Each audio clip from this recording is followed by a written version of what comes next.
নমস্কাৰ, এটা নতুন ব্লগলৈ আপোনালোক আটাইকে স্বাগতম জনাইছোঁ।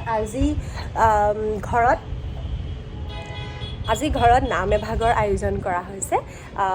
নাম মানে আচলতে কি হ'ল, ৰিধিৰ জন্মদিন আছিলে 7 ফেব্ৰুৱাৰীত আৰু এইবাৰ ৰিধিৰ দ্বিতীয়টো জন্মদিন আমি কোনো ধৰণৰ একো চেলিব্ৰেশ্যন কৰা নাই, কাৰণ 28 মাৰ্চত মোৰ এগৰাকী আইতা, যিগৰাকী আইতাৰ লগত গুৱাহাটীত অহাৰ পৰা 2009 চনত যেতিয়া গুৱাহাটীলৈ আহিছিলোঁ, দেউতাৰ খুৰীয়ে, সম্পৰ্কত দেউতাৰ খুৰীয়ে, কিন্তু মোৰ নিজৰ আইতাক মই 4 বছৰমান থাকোঁতে, 4 নে 3 বছৰ থাকোঁতে মোৰ নিজৰ আইতা ঢুকাইছিলে।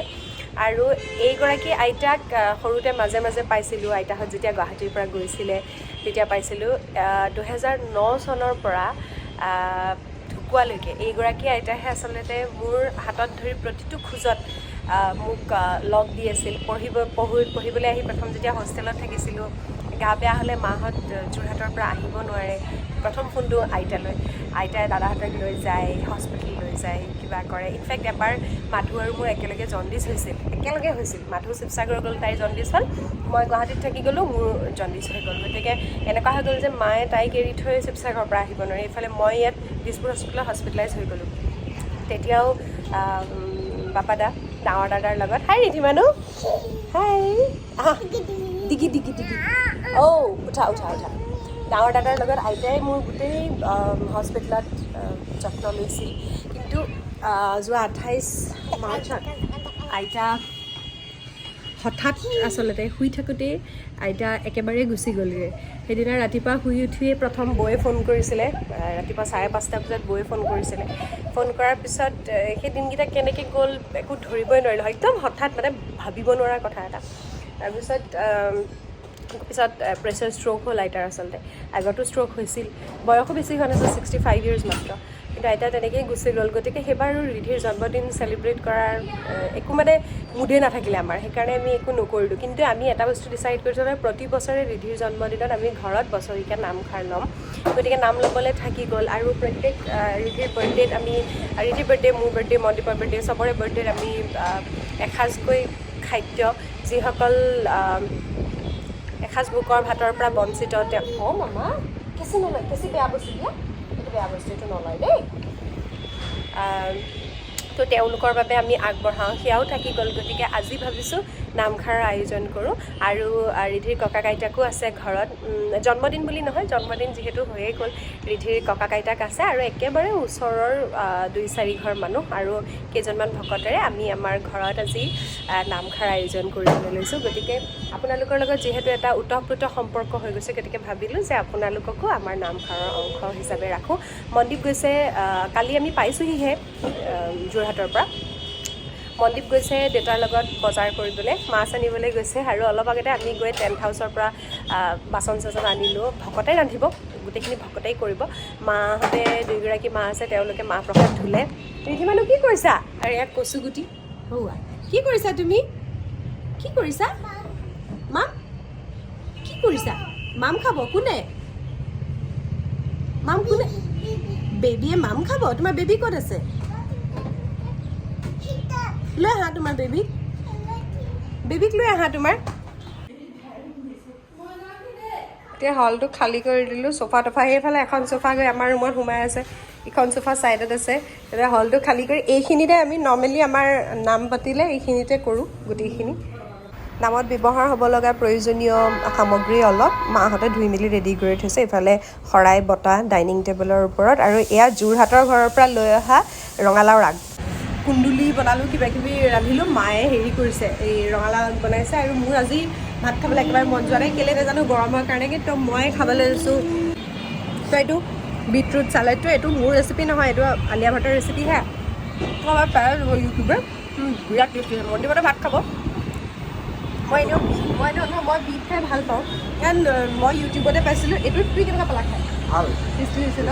হেল্ডি হয়, টেষ্টি হয়, আৰু মই অকণমান হেল্ডি খাবলৈ ট্ৰাই কৰি আছোঁ। কেক চাহ পৰাচাম ঘূৰোঁতে যি খাই আহিছোঁ। চ' গধূলি যিহেতু ঘৰত নামো আছে, অকণমান ব্লড টাইপৰো হৈ যাব বুলি, সেইকাৰণে ভাত নাখাওঁ আৰু আজি। এতিয়া খাই বৈ লওঁ, চবকে খুৱাই বুৱাই লওঁ, তাৰপিছত আবেলি আকৌ পূৰা কামত লাগি যাব লাগিব। ৰেডি? আৰু তুমি ৰেডি হোৱা, জল্দি কৰা। এইখন তোমাৰ পানী, এখন তোমাৰ চুৰিয়া আৰু এয়া তোমাৰ ধুতি পিন্ধি লোৱা ৰেডি হোৱা ময়ো পটাপট কাপোৰ পিন্ধি ৰেডি হওঁ ভকত আহি পাবহি এতিয়া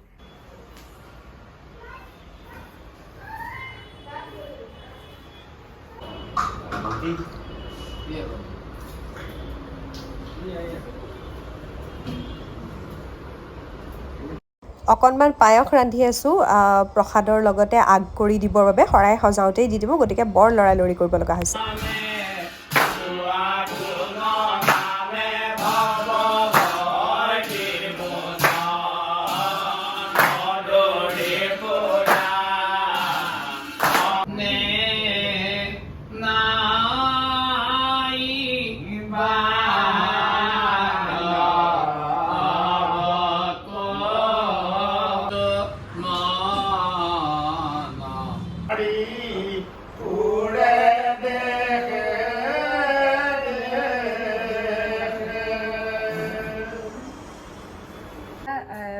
কীৰ্তন পাঠ কৰি আছে অধ্যায় মাত্ৰ পাঠ কৰিব আমাৰ ৰিধি মানে অকণমান চালে কিন্তু তাই আচলতে তাইৰ 2 বছৰীয়া জন্মদিনৰ নাম আমি যিহেতু পাতিব নোৱাৰিলোঁ আৰু 1 বছৰীয়া জন্মদিনত তাই এইটো বুজা হোৱা নাছিলে সেইকাৰণে তাই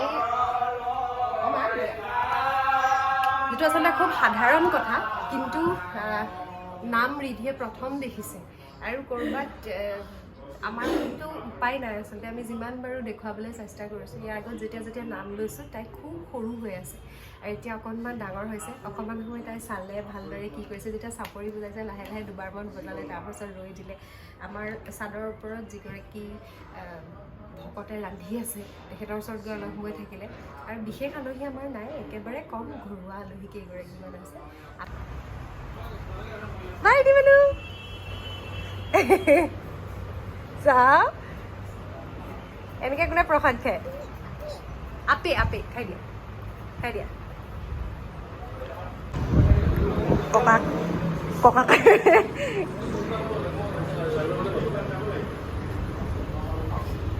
ক'তা তোমাৰ প্ৰসাদ এভাগ প্ৰসাদ 3জনে খাই আছে যে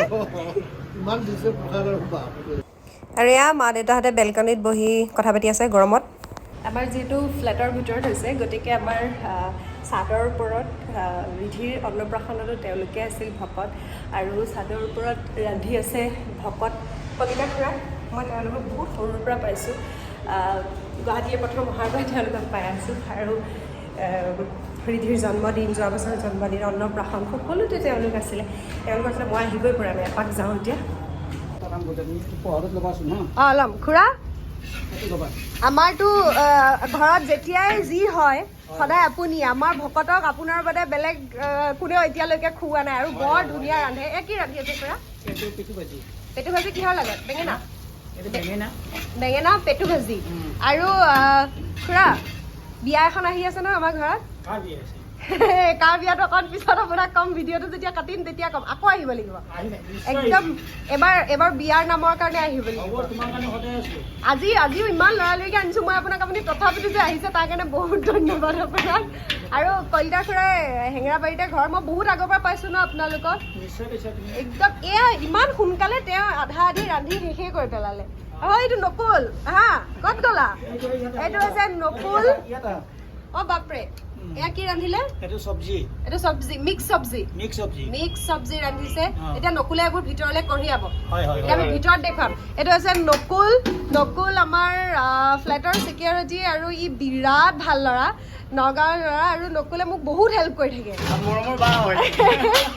বহুত হেল্প কৰি থাকে আৰু আজি আমাৰ কলিতা খুৰাৰ হেল্পাৰ বা দালিখন যে কেনেকুৱা ধুনীয়া হৈছে আৰু নামৰ খাদ্য কিয় নাজানো ইমান সোৱাদ হয় সঁচাকৈ নহয় কিন্তু এতিয়া নাই আপুনি ক'ব নোৱাৰে নহয় আপুনি ভালেই ৰান্ধে আৰু ভালেই হ'ব এতিয়া পিছত তলত নাম সামৰিবৰ হৈছে আৰু নাম থৈছে আমি তললৈ নকুল কঢ়িয়াবলৈ আৰম্ভ কৰি দিয়া যাওক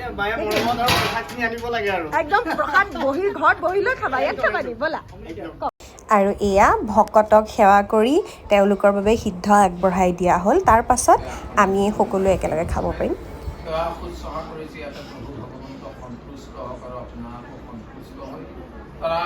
সমস্তকে ভগৱন্তৰ প্ৰভুৱে কৃপা কৰি নিৰাপদে কুশলে ৰক্ষা কৰক কৃপাৰ সাগৰ দৈৱকী নন্দন পুৰীও মনৰ কাম ভকতৰ সংগ সদা হেতু নাম কৃষ্ণ হৰি কৃষ্ণ হৈছে নমো কৰি দিয়ে নমো কৰি দিয়ে আমি যে কৈছিলো যে ভকত ককা আহিব গতিকে নমো কৰি দিয়া আহা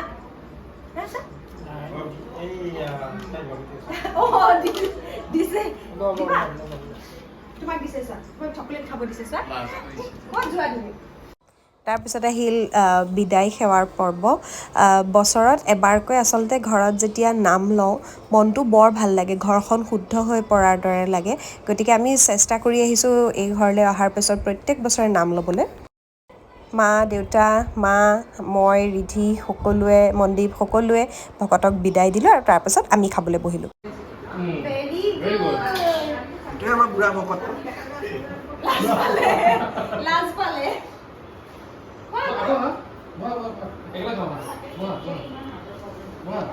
আমাৰ বছৰেকীয়া নামভাগ সুকলমে হৈ গ'ল আৰু আপোনালোক আটাইলৈকে পুনৰবাৰ ধন্যবাদ আৰু আটাইৰে ওচৰত কৃতজ্ঞ আমাক ইমান মৰম দিয়াৰ বাবে ধন্যবাদ বাই বাই এটা নতুন ব্লগত সোনকালেই লগ পাম